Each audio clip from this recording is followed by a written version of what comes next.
Meron ako ditong apat na 260-liter tubs. Ginawa natin itong setup na to within 2 months halos. Ayan, sobrang tagal mga boss kasi sobrang busy. At ngayon, i-share ko sa inyo dito sa video na to kung paano natin ginawa.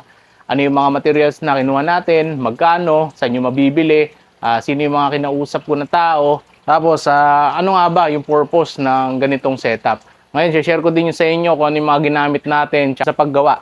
Ayan, kasi merong mga ways kung paano to gawin ng sobrang DIY lang at saka yung sobrang linis lang din. Ayun, so hindi ko sinasabi na the best tong ginawa kong procedure kasi hindi naman talaga.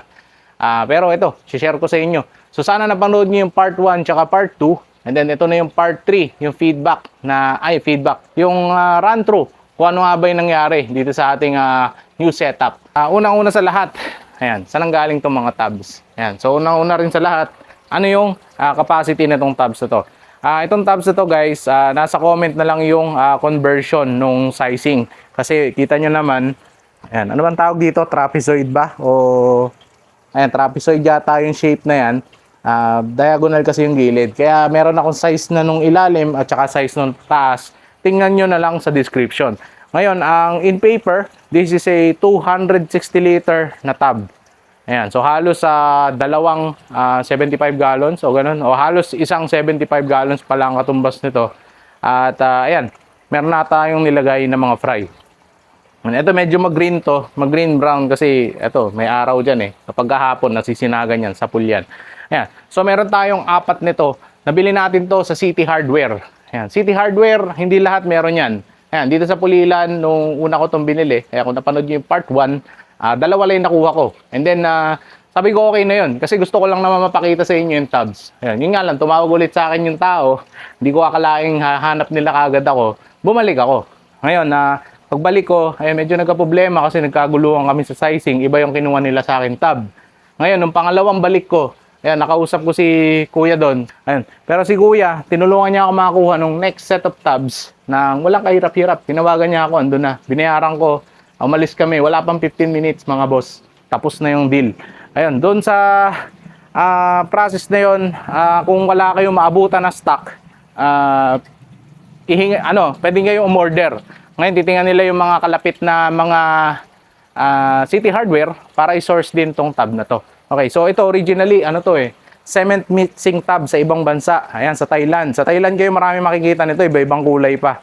Ayan, so makunat din siya. Kita nyo naman yung thickness niya. Kita ba dito? Makunat din. Ayan. Alang hindi siya kasing durable ng mga rubberized. Ayan. Hindi ko alam kung rubberized na tawag dito Pero okay naman. Okay naman yung tibay niya. Compare dito sa ganito, yung nabibili sa mga Chinese store o kaya sa 588, yung mga Unitop. Ayan, mas matibay ito, mga boss. Yan yung barcode number nitong tab na to, mga boss. So itong tab na to ay cement mixing tab or multipurpose tab. Ayan, kaya hindi ito makikita dun sa mga storage box or sa mga batya nilang section Andun doon sa mga haluan ng semento. Ayan, sa mga may mga pala, ganun. 2,700 pesos to. Ayan, so punta na lang kayo doon and then ipakita nyo yung barcode kung wala silang stock para ma-search nila sa system nila. Tapos paki-confirm na 260 liters. Okay, so capacity nito halos ay dalawa nito. Ayan, at ang kagandahan dito, mababaw lang. Ayan, so mamaya natin pag titingnan kung ano yung pros and cons, puntahan muna natin yung setup. Ngayon sa setup mga boss, meron tayong stand. Ayan, yung stand natin, dalawa lang yan originally. In-order ko kay CJ Oliveros, kakahalaga to ng 2,000 ang isa. Ayan, so pina-customize ko kasi yan, tsaka ang tibay ng gawa ni CJ.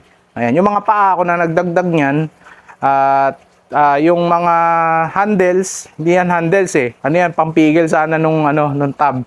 Ayan, nung una alangan kami maglagay niyan, pero sige, maglagay na kami kasi baka nga naman lumabas siya sa boundary nung rack. Actually, napakahalaga guys no meron nun kasi nahirapan akong ipasok yung tab nung inaayos ko na. Makikita niyo yan sa part 2 kung saan sinisiksik ko na yung tab dito. So kung meron sana siyang guide dito sa gilid, mas napadali ako.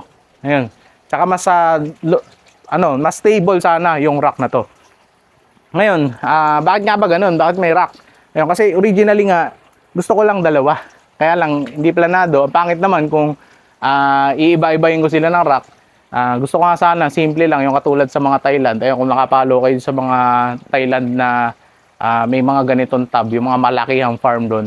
Makita nyo, simpleng-simple na rack nila. So, ganun din sana yung gusto ko. Tulad nung patungan ko doon nung yung mga malaki kong SLO ko na mga filter na mga tabs. So, ganun sana yung gusto ko. Kaya lang, eto, napasubo na tayo sa dalawa. And then, syempre, para pareho sila nung huli, pinagawa ko na rin na pare-pareho. Ayun. And, ayun, doon kayo, unang-una makakatipid kung magpagawa lang kayo ng isang plain lang na parang mahabang lamesa na rack. Ayun. So, yun yung pinakamadaling way para makapagpatayo ng rack dito. Ayan, ayan. Nilebel ko yan. Tapos nilagyan natin ng tubig. Ayan, medyo mahirap tubig dito sa Pulilan pero ayan, nagawa natin. Ngayon, in terms of filtration, ang ginamit lang natin ay sponge filters. This is a XY380. Ayan, ito, mas malinaw dito. XY380 yung gamit natin dito. 3 piraso. Ngayon, dadagdagan ko pa yan. Kaya lang, hindi siya sapat. Lalo dun sa kung paano ako mag-fish keeping mga boss. Hindi siya sapat. Kasi nakita nyo naman, yung jebs ng isda, madali namang siponin. Kaya lang matagal. Matagal siya. Kasi kailangan ko umikot. Ayan, isa-isa kong sasiponin yung mga jebs nila. Mahirap mga boss. Ayun, matagal siya. Ayun, kailangan ko kasing, syempre sasiponin mo, di ba? So lahat sasiponin mo. Ngayon, ang susunod na natin, after nitong 75 liter tank, bubutasan natin itong mga to. Ayan, ayoko sanang gawin to, pero bubutasan na natin. Ngayon, tinatapos ko lang yung calculation doon sa kung anong pump yung gagamitin natin, tsaka mga size ng mga tubo. Pero halos pareho lang naman nung ginawa nating SLO setup yung gagamitin natin dito. Pero dito, magagawa tayo ng ibang klaseng SLO. Solid lifting overflow na yung overflow design. Okay, so abangan nyo yan mga boss. Pero medyo matagal-tagal ba yun kasi siguro in 1 month sana maumpisahan na natin kasi meron pa tayo isang project. Okay, susunod yan. Okay, so yun na yung naging setup dito. Sponge filter, normal na bulbs, ayan, walang pandikit. Ang ginamit natin pambutas dito ay 4.5 mm na drill bit. Ayan, pero sukatin nyo dun sa bulb na bibili nyo kasi ako, may bulb ako na 2 klase. Pero ito yung pinili kong gamitin kasi yun yung pinakamura. Ayan, so yung mga ginamit ko dito, itatry ko i-link dyan sa description. Okay, so kung wala dyan, mag-comment kayo, isasend ko. Okay, dadagdag natin doon sa description. So help me, fill upan yung missing sa list. Ngayon, yung natin, yung tubo, 1/2 lang yan. Ayan, hindi naman kailangan malaki yung tubo dyan eh. Tapos, dito na tayo yung medyo kakaiba yung ginawa natin. Kasi, ang ginawa natin dito, male fittings, ayan, 1/2 to male na threaded. Tapos, ito, may bulb tayo. So, itong bulb na to, pwede natin to isara ngayon. Ayan, yung mga bulb, we just, bipitin mo lang to. Ayan, wala na, nakahinto na sila. At the same time, umaandar pa tong lahat na to. Ayan. So, itong lahat na to, konektado yan sa taas. I-share ko sa inyo mamaya. And then, kapag binuksan ko, naka-on na sila. Ayan. So, yun yung setup natin dito. At, ito pala. Ayan. So, ang ginamit natin dito, brass fittings na 1/2 to 8 mm. Ayan. So, itong hose na to, chemical tube hose to, hindi ito dapat pang air lang. Pero nireuse ko lang. Ito yung luma natin dun sa very old setup natin dun. Nireuse ko lang para hindi na tayo ganong gumastos. Tsaka linggo ko tinapos to kaya wala akong mabibilan. Ayan. So, ito, nakalink na dyan sa description. Tingnan nyo na lang. Mas magandang panoorin nyo yung una natin video kaysa ito para makita nyo kung paano natin ginawa. Ngayon, ito sa taas, gumamit pa tayo ng isang brass fitting dun. Ayan. So, yan yung T. Ngayon, pinuto lang natin yan tapos isiningit yan dyan para magdugtong. Ayan, nagdugtong na siya ngayon dyan. Okay? Ayan. So, ngayon isang sa mga question doon sa vlog ko ay ilang watts ba yung ilang watts yung ginamit natin na ito, na tawag dito. Teka nasira yung camera ko. Ayan yung yung air pump. Ayan. So, ito ay Reason na 35 watts at kinakaya niya tong ipatakbuhin yung 3, 6, 9, 12. 12 ito 12 na sponge filter na 380. 12, tapos 2, 4, 6, 8, 10, 12. Ilan nga ba to? Ayun, 14. Tapos ito actually ay tatlo yung nito, yung sponge filter. Kaya 15. So 15 plus 12, ayan, 27 na kagad. Tapos may tatlo pa tayong airstone para dun sa BBS natin. Ayan. So ganun katindi mga boss. Kapag ka tama yung air setup nyo, 35 watts mga boss. Isipin nyo na lang, ano? At ayun, subok ko na talaga yung Rizan. Hindi ako affiliated sa Rizan in any way. Pero ayun, pag maganda yung brand, syempre talaga quality, di ba? Ayun, so walang problema kahit i-promote ko. Kasi, ayun, subok naman na yan. Ngayon, ang tatanong na marami, boss, meron ba chamber? Yung ano ba, mga canister nakita nyo, PVC, malalaking ganon. Ayun, so wala akong ganon mga boss kasi wala naman silbi yun kapag wala kayong check valve. Ano yung check valve mga boss? Yun yung pumipigil para bumalik yung hangin dun sa pump nyo. Kasi kung meron man kayong chamber, kahit gaano kalaki yan, gaano kaliit, wala kayong check valve.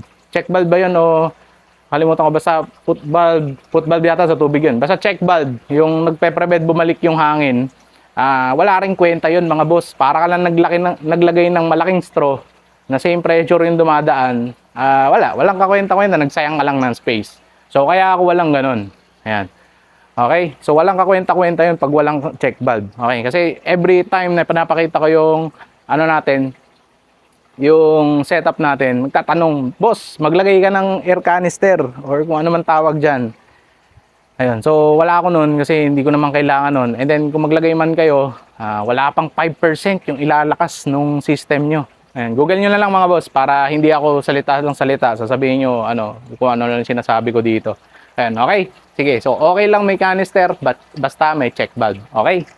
Okay, so tapos na tayo dyan. Tapos na yung setup natin. May nakalimutan ba ako? So ngayon, bakit natin ginawa to? So ayun, tetest natin kung maganda nga ba mag-grow out sa malalaking tub.